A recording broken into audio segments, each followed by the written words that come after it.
Just pay for advertising. Don't want to drive me off, man. Using tomorrow? No, I'm not. My turn. How often do you look and say, oh, right, he says that's good. I'm going to call him now. Come on. Do you realize you're being broadcast with Salah for eternity? Is it free advertising? Just pay for advertising. Don't want to drive me off, man. No, I'm not. That's what you do. And then afterwards, he sends a picture of how many people posted. Oh, now what? Now it's yeah. Have an extra large, please. Or is only one size? Sorry, One Okay, it's already a minute late. Right. On Yom Kippur, there's a number of things you're not allowed to do. So they said no, a few times. You're not allowed to eat, you're not allowed to drink, you're not allowed to work. You're also not allowed to touch shamit or shoes and washing. There's a difference between the first category and the second category in what? The first, very good. Somebody's on the board already. Eating, drinking, and working, covers.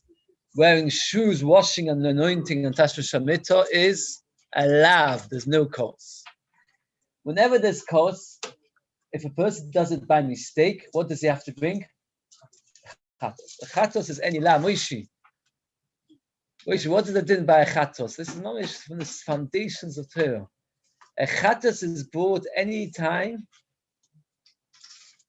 How many different causes are there in the Torah? How many times? 36, very good. 36 times cause in the Torah. So how many chatos can you possibly bring? Well, you can't. Why not? One. Yeah, what? You do one wrong.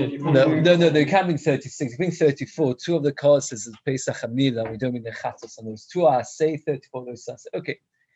Anyway, regardless, right? 34. For every time there's a chorus, there's a chatos if you do it by mistake. So let's say chas v'shon, you eat a piece of chaylev. What happens? Very good. That was yesterday's discussion. Then what happens? You bring a chatos basically. Says the Mishnah. Ochal v'shosa b'helam echad. On Yom Kippur, a person forgot. There's 2 forgettings. Either he thinks it's not Yom Kippur, or he's permitted to eat and drink on Yom Kippur. But he did it with 1 forgetfulness. Only brings 1 chatos. Even though he ate a big amount, he drank a big amount, he only has to bring 1 chatos. Why? Can anybody suggest an answer? No, that's yesterday. That's if he ate a little bit, he drank a little bit. But he ate a lot and he drank a lot. It's one avoid. No, it's one avera. Why is it one avera? Because the Torah doesn't say don't eat, don't drink. The Torah says it doesn't affect itself. So it's one pasuk. It's one lav. It's one issa. If a person ate and at the same time he worked, he thought he wasn't Yom Kippur. And chayav shnei chatois is chayav 2 chatois because it's 2 different ones. One is ashlo se'una, person does not affect himself, and the other pasuk is chalois b'ay malacha, chol nefesh tas kol malacha, but it's a nefesh. So one is for forbidding for eating, and one for working. It's 2 separate ones. If it's all in one forgetfulness, it's 1 because it's 1 forgetfulness and it's 1 aveh. If you ate food which is not fitting to eat, if you ate fish juice or brine, potter. Fish juice and brine is very similar. One is something which you soak the fish inside, like juice that comes out of fish. And the other one is you take from the intestines, from the insides of the fish, and you melt them down. And both of them are not palatable to be eaten on their own. Then the halacha is potter. Why? Because it's not normal achila. The next Gemara discusses one question for quite a few lines. It's an interesting question. The Torah doesn't say anywhere in the whole Torah not to eat on Yom Kippur. The Torah does not say do not eat on Yom Kippur. All the Torah says is the Torah says an asay. The asay is tanus nafsheseichem. It says it's asay to afflict yourself. And the Torah says that if you do not afflict yourself, you get a cause. So we have an asay to afflict yourself, and an oynush. We do not have a lav. Now, every single aveh in the Torah has to have 2 things: a hazhara and an oynush. Hazhara is when the place where the Torah says do not, right? The Torah says isha achritz, you mustn't marry your sister. It's in Parshas Achrimus. And in Parshas Kedoshim it says that if a person marries a sister, he's chayav Misa or Kos. So you've got every is in the Torah, there's a lav, do not do it, that has horror, and then afterwards there's Kos. The exception to the rule is eating on Yom Kippur. There's an assay, afflict yourself, and there's a punishment, but there's no lav. Says the Gemara, Omar Ishlokish, why does the Torah never tell us that an alav do not eat? Says the Gemara, Ishlokish suggests because it's impossible. There's no way the Torah could have formulated a verse which would have adequately described this issa. Again, Ishlokish suggests the reason why the Torah says that you are not allowed to eat in Yom Kippur, it does not say that anywhere, is because there's no way the Torah could have adequately formulated such a passage. Well, it says, how could you have written? Don't eat. What's wrong? And the Torah should have said, don't eat. The problem is achila bekazayis. Eating is always a kazayis. And how much does the Torah say not allowed to eat in Yom Kippur? How much does anybody know? Keseves, which is an affliction to assuage the pangs of hunger. So therefore, the point is that the Torah could not have said, don't eat on Yom Kippur. The Torah says, don't eat on Yom Kippur, you won't be allowed to eat a kazayis. And really, you're not allowed to eat only from a keseves. What's bigger, a keseves or a kazayis? A keseves is bigger, because even though a keseves is smaller than a kibetza, it is bigger. I was looking up the halachas today for Yom Kippur, just because we're going to be doing it. I'm saying it's Yom Kippur soon. And that is like this, that the measurements of a drink ranges between 37 and 40 cc. And I saw a very interesting machlokes from Zaman and Chazanish, that it's not so easy to measure how much liquid it is. The Gemara says, Yisroel says, what you should do is fill up one cheek and spit it out, right? I wouldn't like to try it, but the point is, Zaman suggests that what you should do is fill up 2 cheeks, spit it out, and then work out half of it, because it's easier in a way to fill up both cheeks. The Chazanish doesn't like it. He says it doesn't work, because when you do 1 cheek, you can do quite a lot to pressurize it. 2 cheeks, you can't fill 2 cheeks with as much pressure as 1 cheek. There's machlekes good a bit. What do you mean? It would be less. So between 37 and 42. Regarding food, the already machmi on much. The machmi on about 30. What's the word for it? CC. Even though we said that an egg is 50. So really, a kibetza is 50. So less is 45. So it should be by 40. Should be okay. The answer is the machmi for the shittas and egg is much smaller, and therefore that's why we go to that. Okay. So the Gemara says it's impossible for the Torah to say don't eat, because if the Torah says don't eat, you wouldn't know. You wouldn't know how to. You would think a kazayis. Avila to accepts. The Torah should say do not afflict yourself. That definitely doesn't work. 2 negatives make a what? A positive. Kumachol mashma, that would sound like you must eat. Don't afflict yourself. Come see. Maskeva Abarisha. We should suggest another one. Guard yourself lest you will not afflict yourself. So that is a lav. Hishama is a lav. And the Torah would say that guard yourself lest you do not afflict yourself. That would be a good lav. It says, we know that the word Hishama is a lav and loy is a lav. So you'd have over here more than 1 lav, and the Torah did not want to write more than 1 lav. So if you want to put in 1 lav. Guard yourself to do the mitzvah of Inu. It says, whenever the Torah says Hishama, means guard yourself.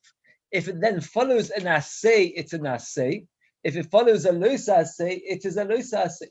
Over here, the Torah says Hishama, and it would be to do the mitzvah of Inu. It would only be an asay, it won't be a losa asay. Don't remove yourself from the Inu kasha. So I've actually found a way to formulate where the Torah could have used it, and therefore the more leaves it as a kasha. That means we're still stuck with the question: why does the Torah never tell us that it's forbidden? It's very, very valuable to have a chumash in front of you, except for those who know Parshas Emor by heart. Now it's a pair of Gimel, pasuk Chav Zayin and onwards. I have to tell you that the Gemara is going to really delve into these psukim. So really, it's kedai to have these psukim very, very, very clear. So we'll do them from beginning to end. We'll start from pasuk Chav. By Davar Hashem Moshe Lemon. Ach, be'osel ha'chodesh, the 10th of which month? Ashvi, Tishri Hazeh. Yom Kippur, Mum Kodesh Shalochem. Be'nisim es nafshe seichem. What's nisim es nafshe seichem mean? Afflict. How can you afflict yourself? 5 different ways. But not eating, not drinking, the Tashmimitah, we had proofs to all of them. Ve'yukravtem isha la'Hashem. V'chol malocha lo yisasu be'etzem hayom hazeh. What's the word be'etzem hayom hazeh mean? Be'etzem means in the actual day. So, for example, if I do malach on Erev Yom Kippur, that'd be over. No, it says be'etzem hayom hazeh. So this is, what would you call this? This is a hazhara for malacha. We said that whenever the Torah tells us something is wrong, the Torah always has 2 psukim. One tell you do not do it, another pasuk tell you the punishment if you do it. So this pasuk is the lav of doing malacha, right? Ki Yom Kippur malacha aleichem. The next pasuk, Chol hanefesh asher lo yisuna be'etzem hayom nechasa. So we've had an assay to do inui, and we've had a punishment. We haven't had a lav to do inui, which is more asked why there isn't. And we had a lav to do malacha. That's got there, we've got the punishment. So for the malacha, we've got a lav and a punishment, azhar and an oynash. For eating, we have an oynash plus an asay without a lav. And then finally, I want to draw your attention to Pasuk Lamed Beis. The Pasuk says,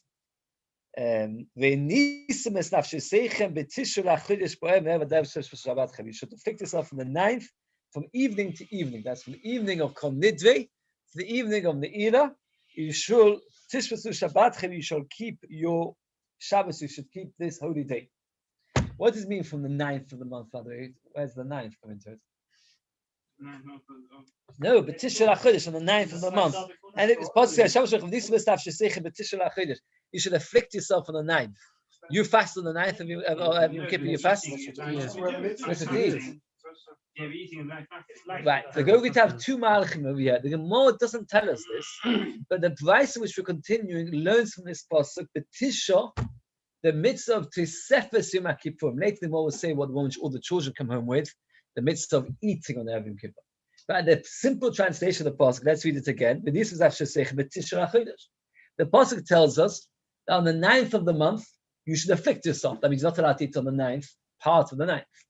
If a person was to eat part of the 9th, would you give him kos? The part which is next to Yom Kippur, would you give him kos? The pasuk says, you should afflict yourself. But the answer is, that is the Torah telling you what to do. When it comes to the punishment, let's look at the punishment in Pasuk of Tes. Let's read the next few words. So you see over here that the Torah, so to speak, was aware that there's some people who are going to read and say, I have to afflict myself on the 9th. I mustn't eat on the 9th. And if a person eats it, we're about to give him kos. But no, because the pasuk says, let's get it again. It's as clear as possible. We've got one pasuk that tells us don't do malacha. One pasuk says if you do malacha, you get kos. In the pasuk which says don't do malacha, it says be'etzem hayom hazeh. So if a person does malacha a minute before Yom Kippur, even though he's not allowed to, he won't get kos because it says be'etzem hayom hazeh. We've got one pasuk that tells us kos by eating, and mitzvah say not to eat. There's no lois to say not to eat. And finally, another pasuk which tells us that you have to afflict yourself on the 9th. Now, this price which the Gemara is going to bring starts off by telling us there's an issa not to eat and not to work on Erev Yom Kippur shortly before Yom Kippur. This is what we call Tosefes Yom Kippurim. A few minutes before Yom Kippur, you have to have Tosefes Yom Kippurim. So the Beis says like this: the Tana Ma'asil HaMahochi, he learns the halacha of the law from here.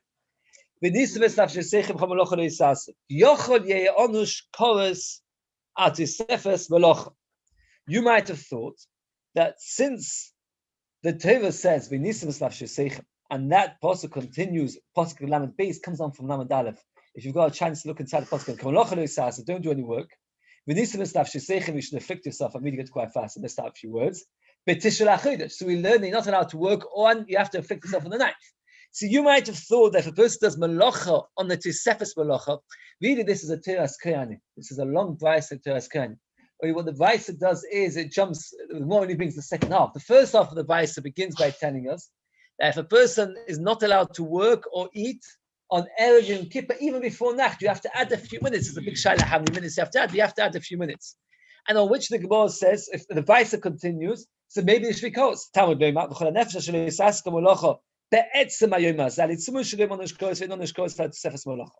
So there's no cause at Sefes Malacha, meaning, what would the person get if a person does Malacha on Erev Yom Kippur before Yom Kippur, during the Sefes Yom Kippur? What would you give him? Malchus. You give him Malchus, but no cause. Yochali in this cause at the Sefes Malacha. You might have thought, okay, I won't give him cause for working, but I'll give him cause for not eating, for eating. So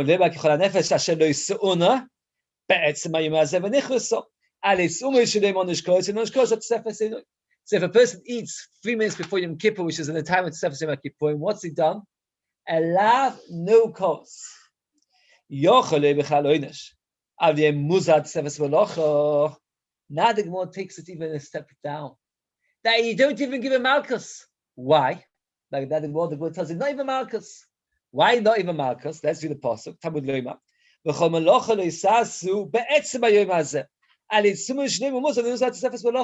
In fact, you don't even give him Malchus. Oh, no Inish at all. So if that's the case, what's he actually done? No, he has done something because it says B'tishul HaChodesh. He's not allowed, but it's not the punishment. He's over an assay. He's over an assay. So what does he do? He brings the coal in oil. That's what he does. That's what he passes. He brings the coal in oil. But he's good. He's over an assay. He's over an assay. Okay. It may be somebody who eats a minute before Yom Kippur is not being over chorus, but lav give him. V'dinu, we can work it out.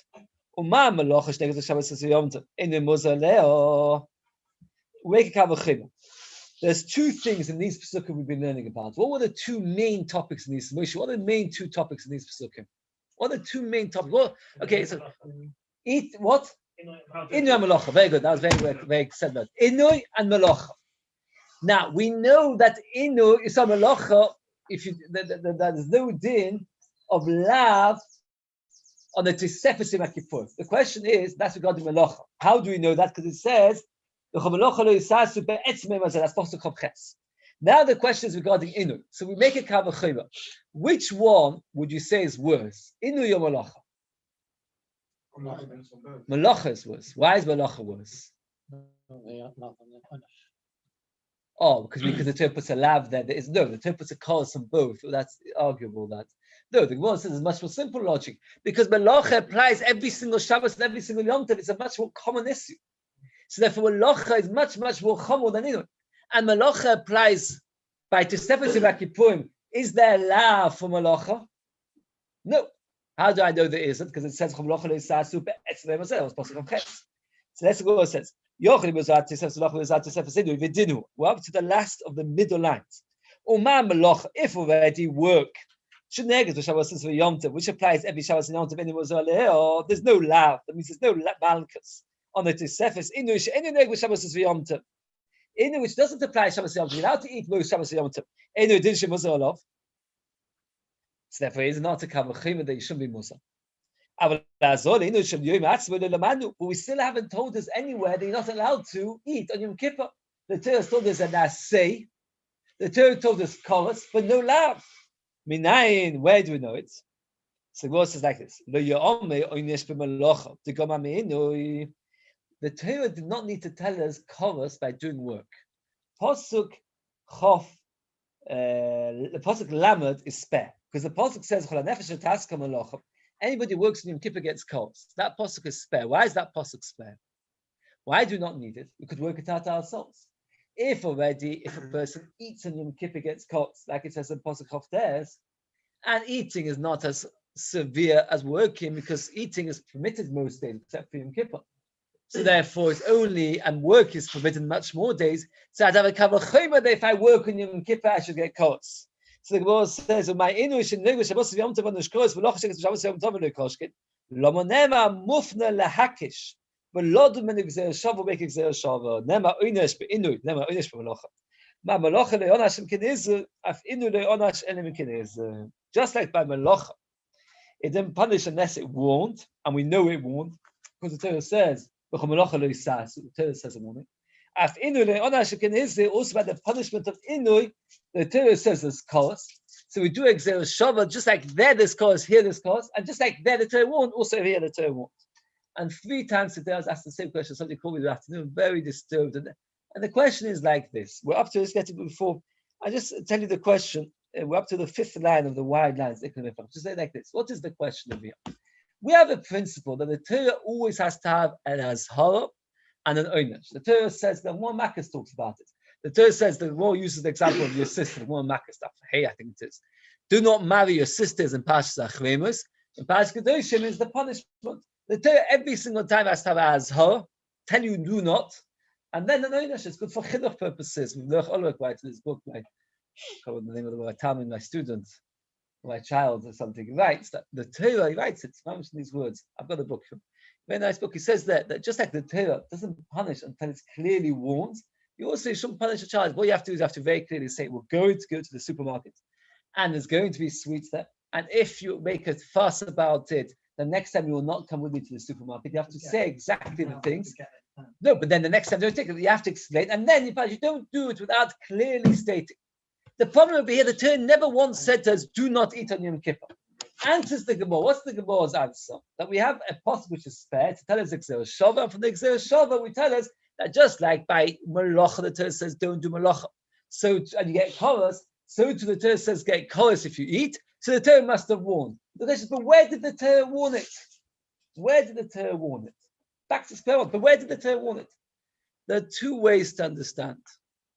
We'll actually discuss this very briefly. I just say it's both very similar but slightly nuanced. One is when when we're told that the Torah has to warn, that doesn't mean that the Torah actually has to write it down. We have to be able to work out a warning. So we work out the warning from this Gezer Shava.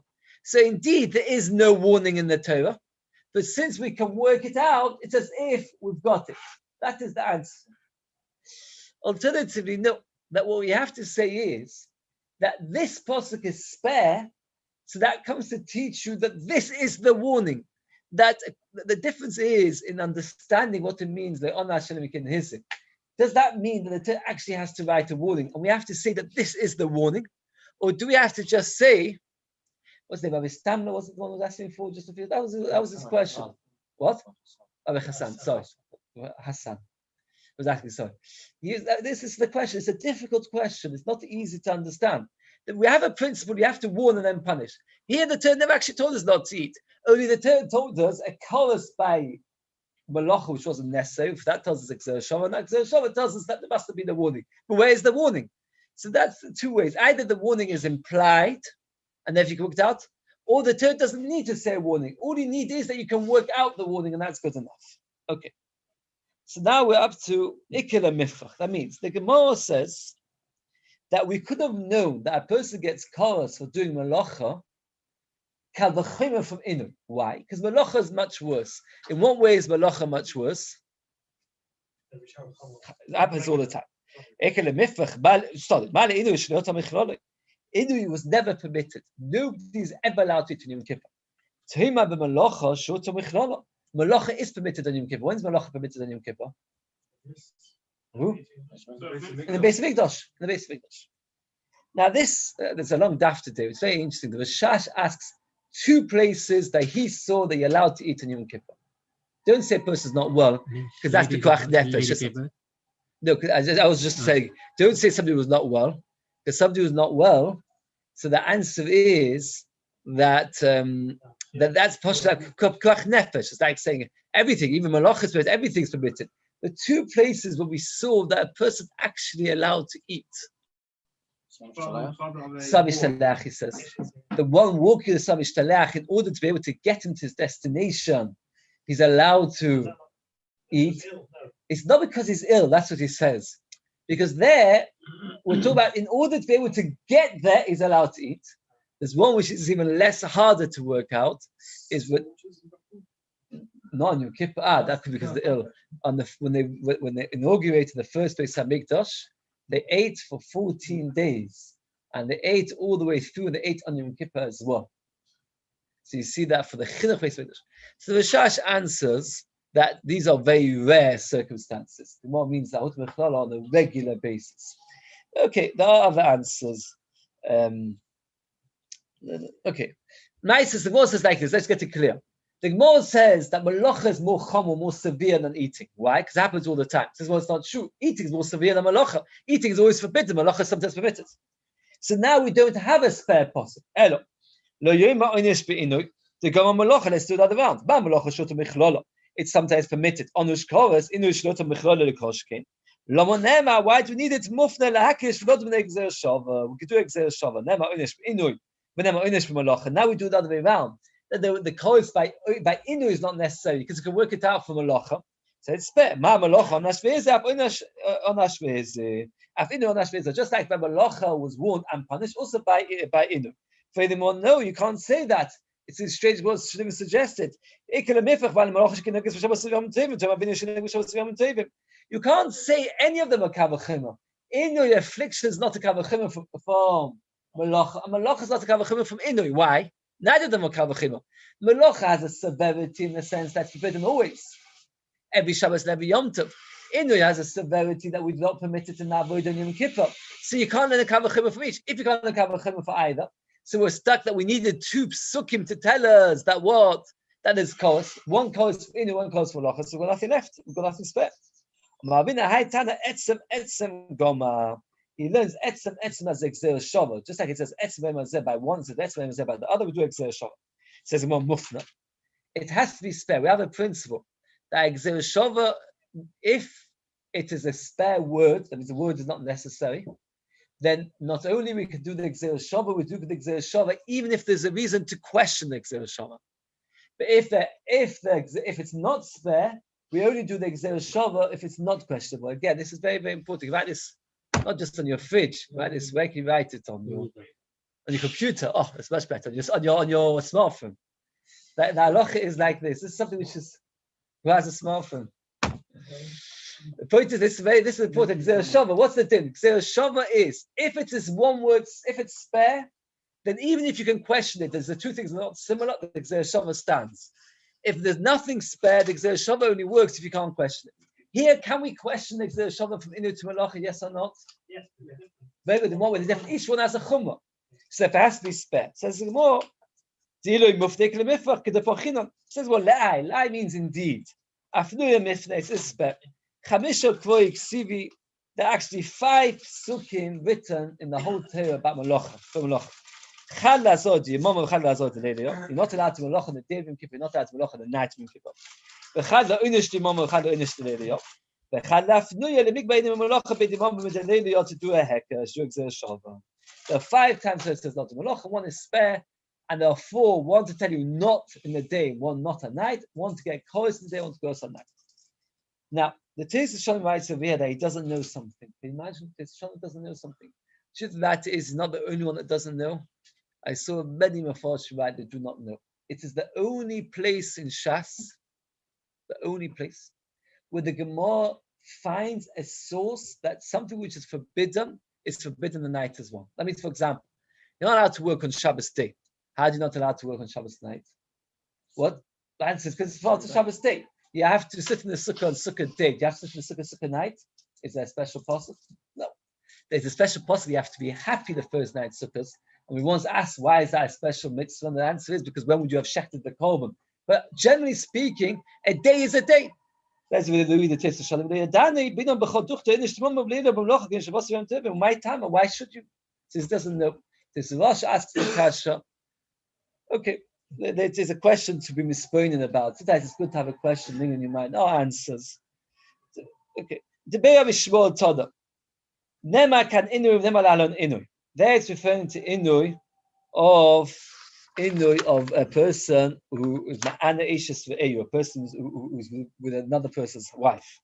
Just like there's a punishment and a warning. Also by eating on Yom Kippur, there's a punishment and a nasa. That means we do Shabbos. Just like by Shabbos, the Torah tells you don't do Malach on Shabbos, and it tells you a punishment. So we've got now how many sources? We've got 3. Etzem, Inui from Ishes Ish, and Shabbos from every normal Shabbos. So Papa, this is the fourth and final Nikoi. Top of Pe'ala from the base. Who Gufei Shabbos Ikri, it's called Shabbos. The Sivs Shishmas Shabbat, it's called Shabbos. And since it's Shabbos, so therefore it's got the halachas of Shabbos. And here the Meforshim explain especially the hints of this. Yom Kippur is called Shabbos. Just like we know that Shabbos, the Torah doesn't punish us for anything which the Torah never warned us about. Everything which the Torah punishes about on Shabbos, the Torah told us not to do. For example, the Torah says don't do malach, and the Torah punishes us.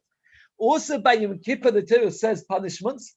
The Torah would only have given us punishments for things which the Torah warns us about. So even though the Torah never actually said don't eat on Yom Kippur, but since the Torah says a punishment on Yom Kippur, and Yom Kippur is compared to Shabbos, so therefore we say that just like in Yom Shabbos, you're not punished for something you should not warn, Yom Kippur you're also not punished unless you're warned. It says about this, if he prefers to use a posuk by itself on Yom Kippur, and he doesn't want to learn it out from Shabbos, why doesn't he learn it from a papa from this word? This was a Shabbat. We need it for advice. You might have thought from the simple reading of the pasuk seems to say what? That you should fast on the 9th. The Torah says, on the 9th of the month. You might have thought that you should only wait until it's properly dark. From here,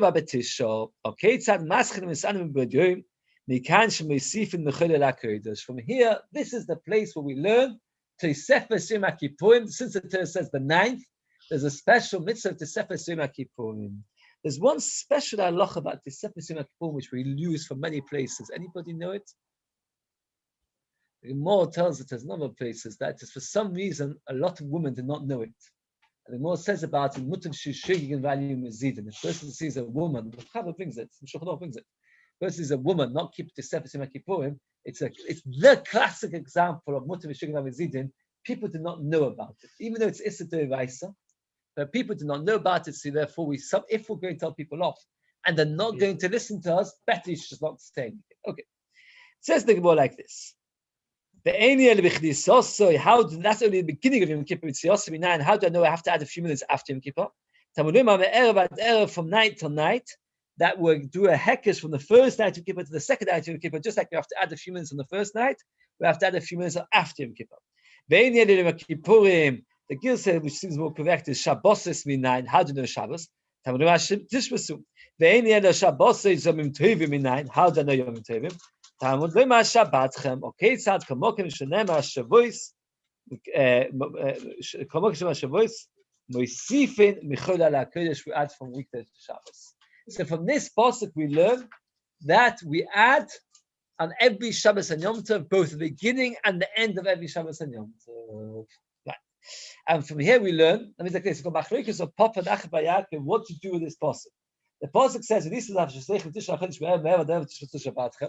according to our Papa, we learn from here that there's a law not to eat on Yom Kippur. According to Achba Yaakov, we learn from here to Sefer Yom Tov and Shabbos. Says the Gemara, what does he do with this pasuk? Since he learns it from the Gzeh Shava Etzem. The Todi Chiyah Barabi Difte V'Nisim is not Shezech B'Tisha. You should afflict yourself on the 9th. V'Chi B'Tisha Misanim, you afflict yourself on the 9th. V'Alei Ba'osim Misanim, you afflict yourself on the 10th. Ela Loi Maloch, Kol Oichel V'Sheisa B'Tshi, Malalo Ba'Kosov Kili Sanot Shiva Asir. If first eats on the 9th, it's as if he fasted the 9th and the 10th. And here we learn the special mitzvah of eating on Erev Yom Kippurim.